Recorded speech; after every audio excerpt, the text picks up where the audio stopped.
Most Australians can relate to the iconic nature of the Australian landscape, from the Red Centre to the Daintree Forest of Queensland.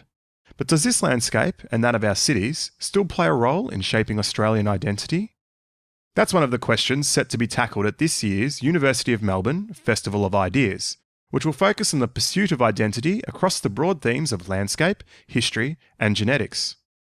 Professor Ary Hoffman, an Australian Laureate Fellow at the University of Melbourne's Centre for Environmental Stress and Adaptation, says that Australia's landscape is not just iconic, but also incredibly diverse. Everywhere in Australia we really have pockets of biodiversity. So in the rainforests we have 1,000 plant species, or probably a bit over that, just in those very small pockets of rainforest.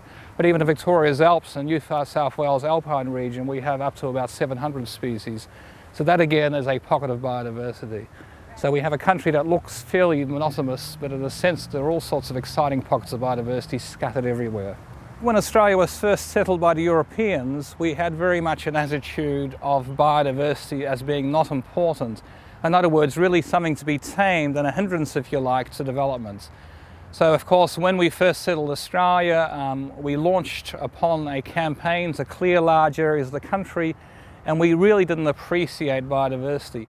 Despite this, Professor Hoffman says many in Australia still don't realise just how unique the environment is. People think about eucalyptus, people think about marsupials, but there are also many insect groups and many plant groups, apart from eucalyptus, that only occur in Australia. So we are very, very unique. It's incredibly important for Australia to conserve our natural environment, in part because it's so unique, but also because it is really a core part of our country. If we didn't have biodiversity, we'd actually have a quite harder job surviving in this country. One way Australians have connected with our natural landscape is through art. Dr. Chris McAuliffe, the director of the Ian Potter Museum of Art at the University of Melbourne, says that art has helped Australians establish a special connection with our environment. We have this national mythology that suggests that somehow our being is connected with being in the landscape. But as the Melbourne painter John Brack said many years ago, most Australians are visitors to the bush. We go there for holidays or picnics or Sunday drives. Most of us don't actually live in close proximity to nature in the raw. Some people would say, does nature in the raw even exist anymore?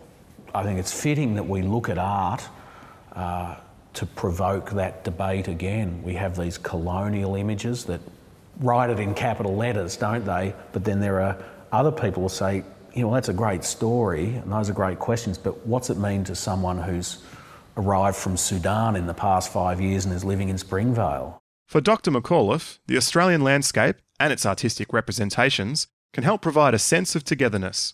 Now, in a highly globalised, fluid world, a very liquid world, unstable and uncertain, if you can cling to the idea that somehow Australians are all in it together, in the great phrase that we have some imaginary community, that there's something that we all share, you can find a certain stability. The Festival of Ideas runs from June 13 to 18.